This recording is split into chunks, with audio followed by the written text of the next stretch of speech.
Hi, I'm Beth Herina with my Monday market update coming off a holiday weekend. I'm going to do this in two parts. Part one, I'm going to go over the normal numbers that I usually do, and part two, I'm going to talk about the terminology that I'm using so that you're up to date on what I'm talking about. Okay, so let's get started. Active in Ringwood, there are 13 with a 3 in attorney review, 23 under contract, and 113 homes have sold year to date. In Wanacue, there are 10 with 3 in attorney review, under contract 23, and year to date there are 156 homes that sold in Wanacue. West Milford, again, that's a larger town. There are 89 active with, let's say, 10, 15, 19 in attorney review, 50 under contract, and year to date 409 have sold. Bloomingdale, there are 16 active, 4 in attorney review, 15 under contract, and 81 sold year to date. These numbers are according to the Garden State MLS. Thanks for watching, and I'll post part 2 in a little while. I'm Beth Herina, Coldwell Banker. Thanks for watching. Hi, I'm Beth Herina with Coldwell Banker. In part 2 of my Monday market update, I wanted to go over some of the terms that I use weekly. First of all, I talk about active houses. And active houses are houses that are actually on the market. You can call your real estate agent. You can go see the houses. They might have some limited hours, and that would depend on the seller and the agent or whatever they have agreed upon. Once in a while, sellers don't want people just coming in at any time. They want to limit it to, say, Tuesday, Thursday, 5 to 7.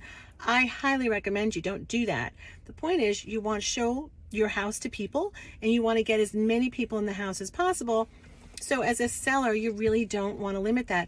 Also, you might have some buyers that might travel for work, or they have an obligation, just say Thursday night, and if that's the only time you're showing it, you just now knocked out somebody, that a potential buyer that might be very interested in your home, and they can't get in to see it when they are. So you want to think about that. Attorney review is something I talk about every week too, and that is when an offer has been accepted and everybody has signed the contract, and the contract goes to the attorney, and both attorneys review everything in the contract, and they're reviewing with the buyers and sellers, and the attorneys make sure that both buyers and sellers understand exactly what they have agreed to and exactly what that contract says. During a attorney review, it's usually, again, 3 days. I have had attorney reviews that are a day, and some are 2 weeks. It just depends if you get stuck on an issue. But be aware as a buyer that during attorney review, you want to hurry that process up if this is the house that you definitely want to buy, because during attorney review, somebody else can put another offer in. So you want to think about that. As a seller, again, you can continue showing your house, and it depends on the agreement.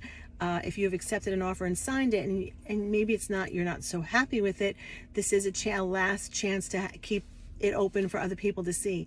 But you want to say, like, if you have accepted an offer from somebody and you said, yes, I'm going to sell you your house, you want to think about how you handle that. So that's a little tricky part of the attorney review, and you want to keep that in mind. Under contract is when you're out of attorney review and the house is under contract. You're moving forward towards closing the house. You're going to do inspections, and the buyer's working on it on the mortgage process.